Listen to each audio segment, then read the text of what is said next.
చీకటిలోను మరణ ఛాయలోను. ఎలా ఉన్నారు ప్రజలు? చీకటిలో ఉన్నారు. ఎలా ఉన్నారు ప్రజలు? మరణ ఛాయలో ఉన్నారు. అనగా మరణము మనల్ని మన వెంటనే నడుస్తూ వస్తుంది అన్నమాట.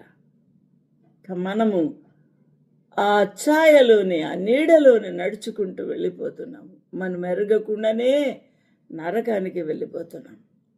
కాబట్టి చీకటిలోను మరణ ఛాయలోను కూర్చుండి ఉన్నారు. ఆ నీడలో కూర్చున్నారు.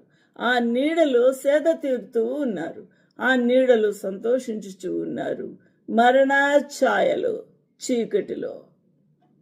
కాబట్టి ఆ ప్రభు ఎంతో దీనులమై దౌర్భాగ్యమైన స్థితిలో ఉన్న తన ప్రజలను విడిపించుటకు, వెలుగిచ్చుటకు, ఆ మహావాత్సల్యమును బట్టి పైనుండి ఆయన మనకు అరుణోదయ దర్శనము ఇచ్చి ఉన్నాడు.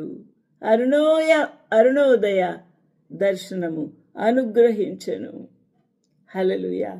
దేవునికి మహిమ, ఘనత, ప్రభావం కలుగునుగాక. Hallelujah. Whereby, through the tender mercies of our God, whereby the day spring from on high hath visited us. Arunodaya దర్శనం. ఆ ప్రభు ఉదయించిన రీతి, ఆ ప్రభు ఈ భూమికి ఏతించిన రీతి, సర్వ లోకమంతా కూడా పులకించింది. ఆ యొక్క పరలోకములో ఉన్న దేవదూతలు తొంగి చూడ పరలోకము నుండి దిగి వచ్చి ఉన్నారు. సర్వోన్నతమైన స్థలములలో దేవునికి మహిమయు ఆయనకిష్టులైన ప్రజలకు భూమి మీద సమాధానము కలుగునుగాక అని స్తుతించుచూ ఉన్నారు. ఎవరు? సైన్య సమూహము, పరలోక సైన్య సమూహము. నా ప్రియమైన వాళ్ళరా, ఇది ఎంతటి గానము, ఎంతటి స్తుతి, ఆరాధన ఆ సైన్య సమూహాలు, ఆ యొక్క దూతలు చేస్తూ ఉన్నారో మనం ఆలోచన చేయాలి. ఎందుకు అనగా అక్కడ ఆ ప్రభువుని చూచుటకు వారికి అవకాశం లేదు.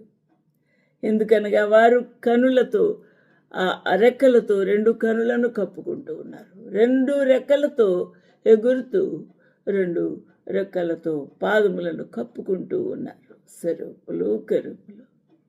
అయితే ఆ యొక్క దూతలు, సైన్య సమూహాలు అంతా కూడా దిగి వచ్చిన ఆ గొప్ప రోజు వారు దేవుని స్తుతిస్తూ ఉన్నారు. 13వ